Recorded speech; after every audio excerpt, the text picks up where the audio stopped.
3, 2, 1. It's Coach Keyton and Crawford here on the Crawford Podcasting Network, Grand Traverse Pie Company. Sunday morning, the morning after Michigan State's 10-point win over Michigan down at Chrysler Arena. Kerry Keyton, Tom Crawford here. You flexing, feeling. You liking basketball now? He's a basketball fan. Wait! I gotta get basketball. I gotta get the Cohen car. Cohen car. I'll tell you what. So Cohen car, this brought back for a lot of reasons this game was. 2001, Michigan was terrible. Brian Ellerby was the coach. And that team sucked. And Michigan State comes in the year after they win the national title. Okay, they come in here, and Michigan's ahead 9-5. 9-5. And I'm sitting, I had season ticket. I'm sitting with my wife, and she's a Michigan State grad. And I said, and so I get up and I'm bitching at the refs, and she goes, sit, settle down. And I go, and I just shook her. I said, this is my game. This is my game. Okay, I'm gonna say what I want. This is my game. So it was 9-5. Michigan was ahead. Okay, about 6-7 minutes later, it was 35-9. Michigan went on a 30-0, and Tina turned to me and said, I guess it's my game now. Yeah, you're right.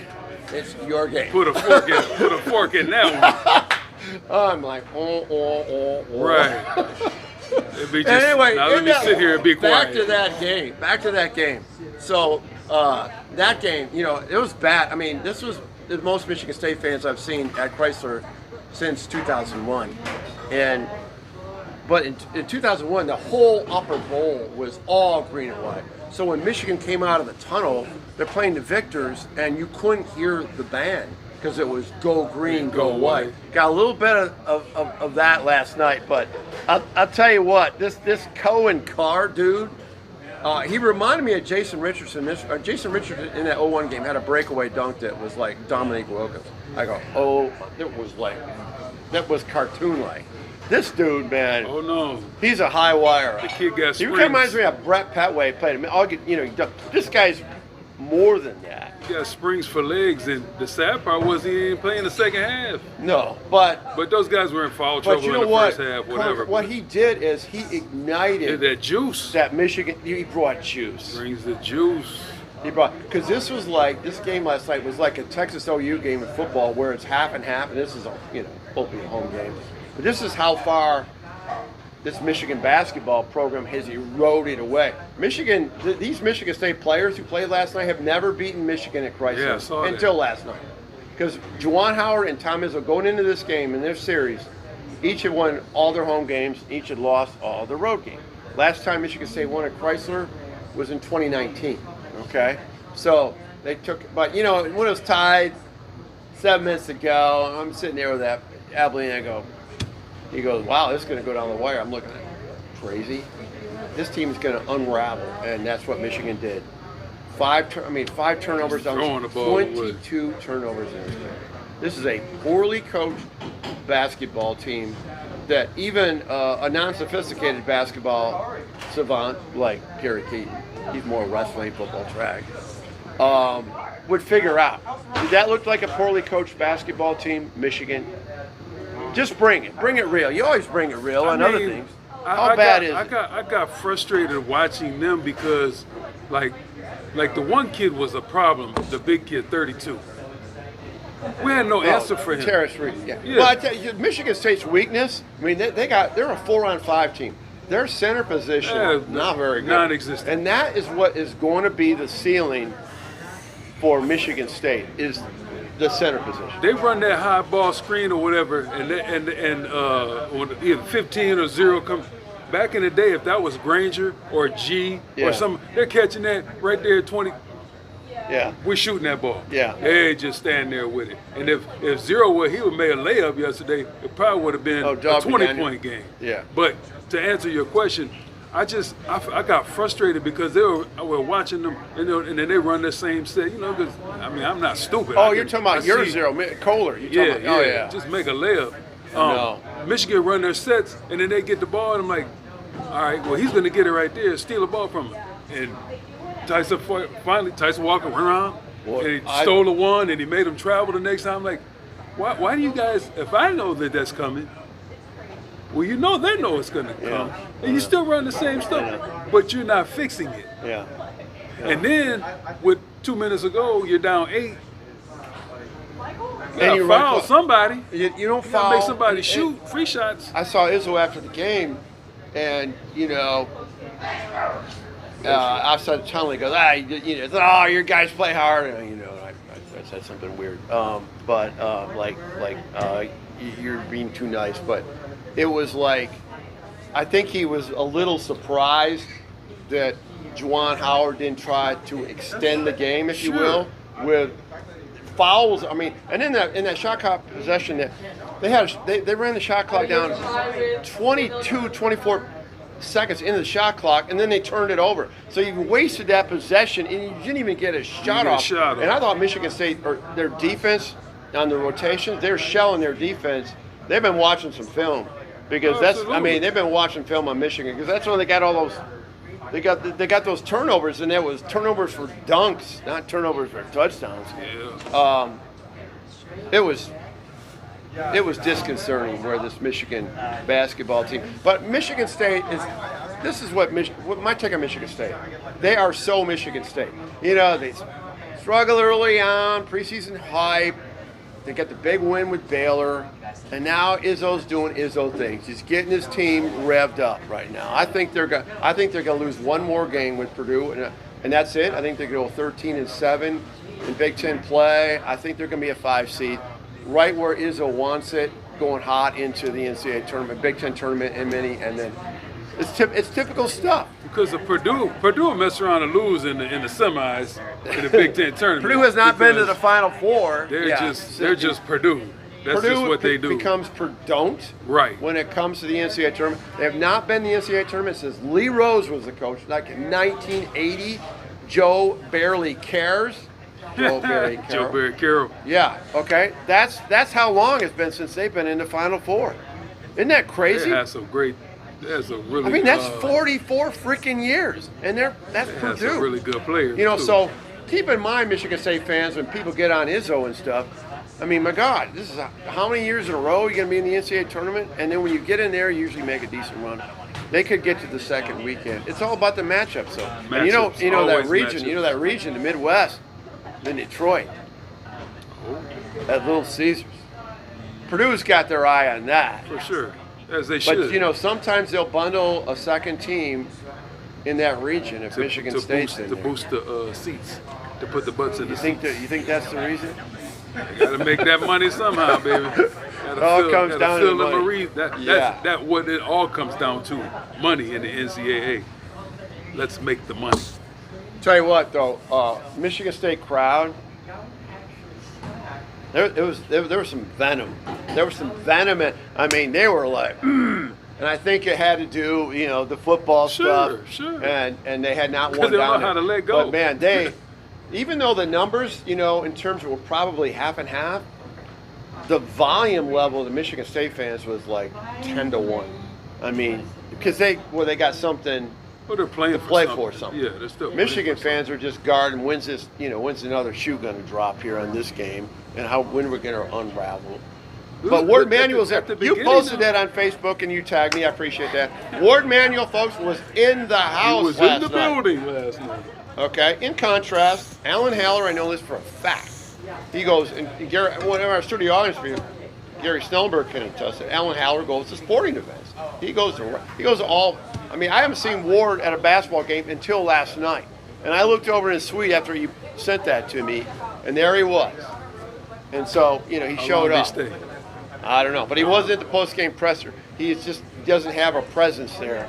And Michigan basketball just doesn't matter enough, I don't think, in my opinion. And I am one of a rare guys because Michigan basketball is as important to me as Michigan football. That's where my passion started for Michigan basketball. Cassie Russell. Sure. Back in 63, 64. Well, I mean, but again, we talked about this before.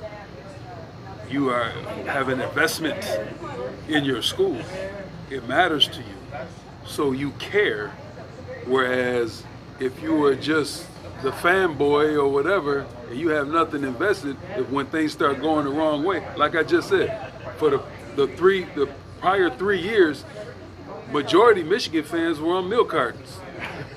You couldn't find them. Yeah. Now they've had a good 3-year run. Now they're coming out the woodwork. Yeah, they're out there, man. They out there. But where were you when OSU was dog walking you for 20 years and you're happy? Dog walking. You're 50-50 with Michigan State in football for the most part, whatever. But now let me ask you that. And okay, you won. I'm going to flip it on you. Win. I'm going to flip you on you, former Spartan lineman. I mean, are there milk carton Michigan State fans? Ain't no question. Michigan State got some of the worst fans. Bro, look, we got booed off the field plenty when I was at Michigan State. Like we weren't out there trying to kill ourselves to win a football game and just getting smoked going into. So how did it make you feel? Like crap. I mean, we asked Terrace Reed in the post-game presser about what was it like to be playing a game where you felt like you were the road team, at moments, and he said it's horrible. It feels like crap. Horrible. When you're putting that amount of time in, like, hey man, it's like I've always said, when I'm winning, I don't need you. I don't need your pat on the back when I'm winning. Transfer portal alert on Terrace Reed. Yeah. After that comment, I don't need a pat on the back when I'm winning. I need you there when things aren't going right to tell me that it's gonna be okay. That's when I need you. Yeah. I don't need you around when I'm winning. Yeah. Anyway, there's gonna be enough of those people. Michigan will probably end up 3-17. This is the worst Michigan basketball team since I was in 5th grade at Foster School.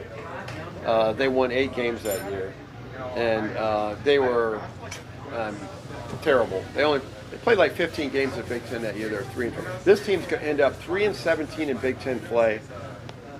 8-24 overall. That's acceptable. No, I posted Juwan Howard response to my question about what happened, and then all of a sudden these people are just jumping on Juwan, which I understand. And then Glenn Rice gets on there, former Michigan All-American, whose jersey's at the top of Chrysler, and he defends Juwan Howard like a lot of former players do. Okay? So I'm asking you, former player at Michigan State, do you feel like it's like you have to defend a coach if he was a teammate or he played? Like, do you feel like this innate? I gotta hang with my bro on that, or where are you at with that? I'm gonna tell the truth. You're gonna be just like. Okay, well, let me ask you this: Harlan Barnett. That's what I was getting ready to say. I love HB, and I'm disappointed he's still not part of the staff. But some of the decisions that were made, the Iowa game, and then I don't agree with that. But that's coaching football for 32 years. So I'm coaching the game as trying to do. Okay, the best so he thing. should not have been even considered a candidate to be the head coach at Michigan State. Oh, I'm not going to say that because he had the vast knowledge, because he's smart enough that he would surround himself with. You got to remember, he inherited. No, that. I understand. Well, I'm going back. I'm going back to. This goes back to. I mean, I'm still sensing that, paying homage to your former teammate. I mean, you think he should have been the coach? You think this year? Yeah. Should he have been the coach? I'm not going to say that because I wasn't part of that process. I mean, just from what you know. I think he should have had a chance to be interviewed and he wasn't interviewed. And vetted. I think Allen might have had. They were doing interviews and doing all that kind of stuff. I don't know how much of a chance he really had to be considered. Let's put it that way. I don't know how much of a chance he had to be considered. Now, would you have rather have him coach Michigan State or Jonathan Smith?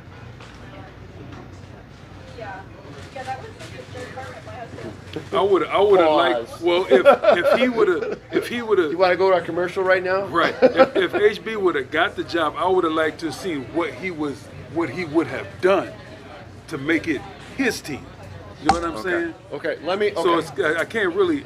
Now, of course, I would have loved to see him because I think HB's. Well, first of all, he's a great human being. Okay. So he had that no-fly zone.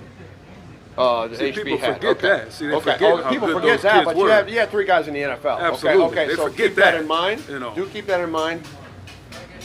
Think about HB down the stretch as a secondary coach. But he's not. That's not. That wasn't the system that they were running. Hazelton's defense was nothing like so what, that. Okay, so so it's all part so that of, worked against him. And not only that, our defense was built to stop the run, and we didn't really get after the quarterback. Your back half is only. We talked about this. Your back half is only going to be as good as your front seven is. You're getting to the quarterback and making them throw the ball early. Off. I get it. Yeah. You know what I'm saying? I know. I get it. And that defense, back then, we was after people, but we, like you said, they're in the NFL. Yeah. Put it this way: the one kid that transferred from Georgia, Speed. Yeah. He's in the league. Yeah. He got coached by HB.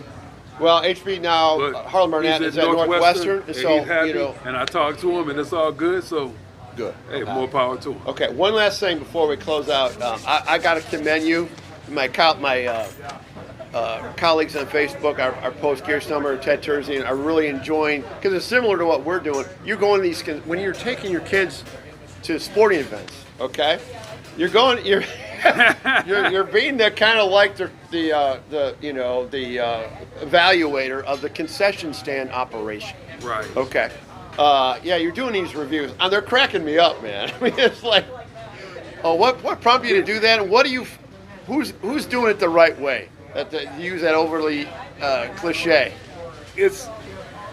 What stops are doing it the right way, and part of it is pricing, right? Pricing. It's the Popcorn Chronicles, people. Okay. What it's all about.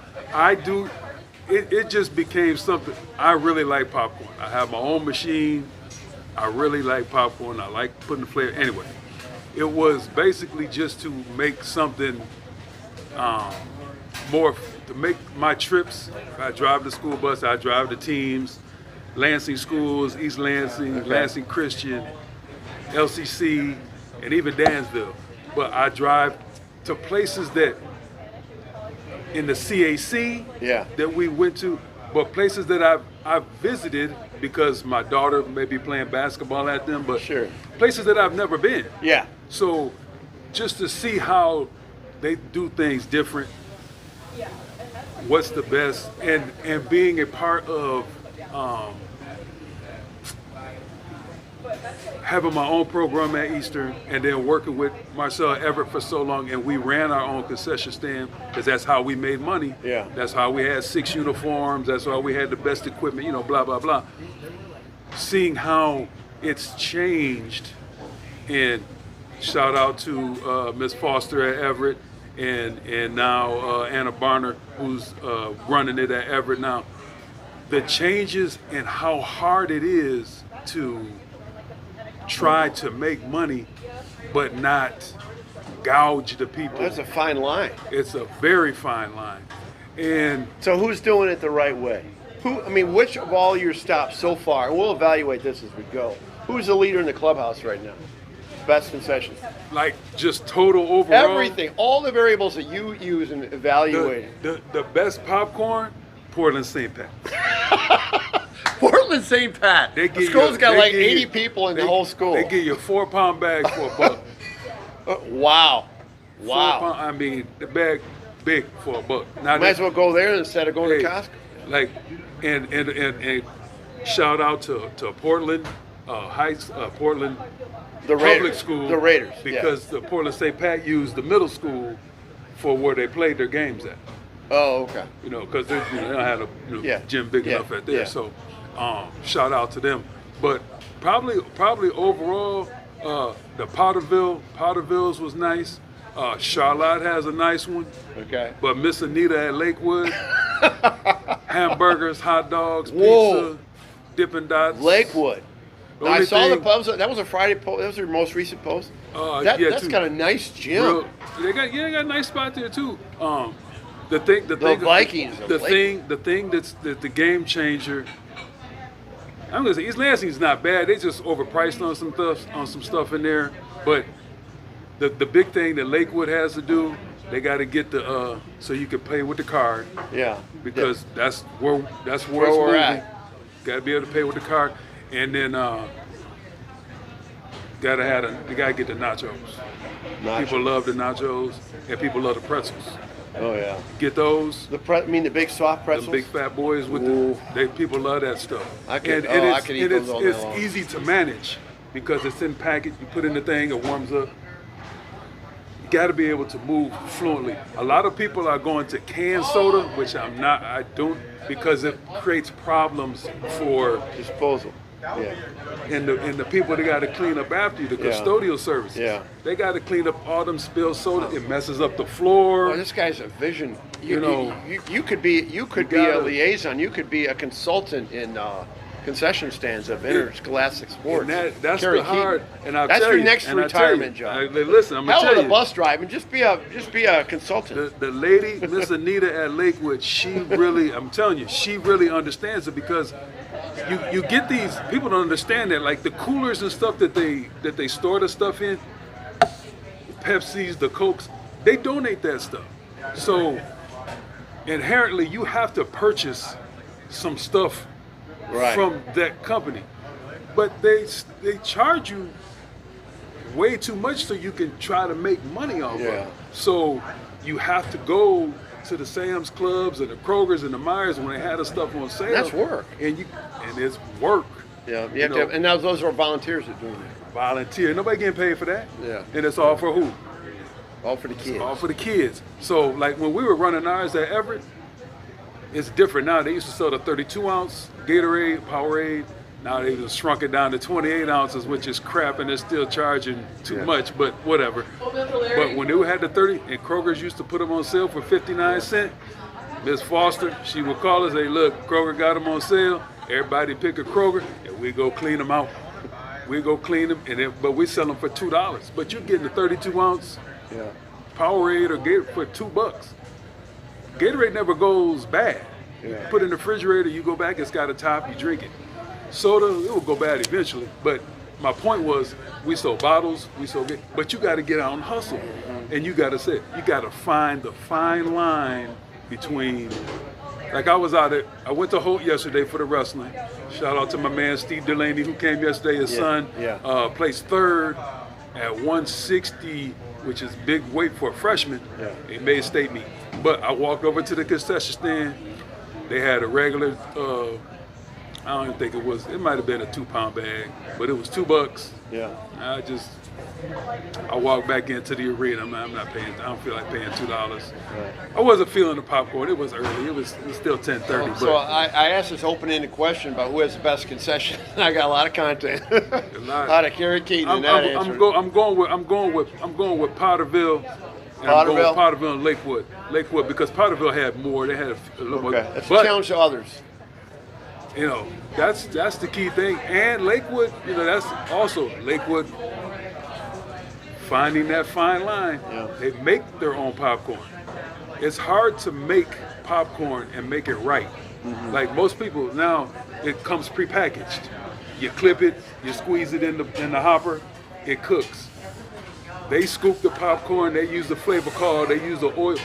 It's different. And if you don't have somebody that knows what they're doing, it'll be a bad experience. I'll tell you what, the people at Chrysler Center know how to make profit. Sell a can of beer, Corona, $12 last night. Chrysler Center. But on a side note, shout out to Grand Rapids Northview. Northview. Okay. Northview. Yeah, Northview. Yeah. Bucket of popcorn. $2. Nice. Very good. So you heard it here. He's the expert. He's Kerry Keyton. Coming to a school near you. Crawford here in the Crawford Podcasting Network. Great job. Congrats to all the Spartans. That big win. Sweep over the Wolverines. We'll talk to you next week. Out here at the Grand Traverse Pie Company. Go Green. Go Blue. All right.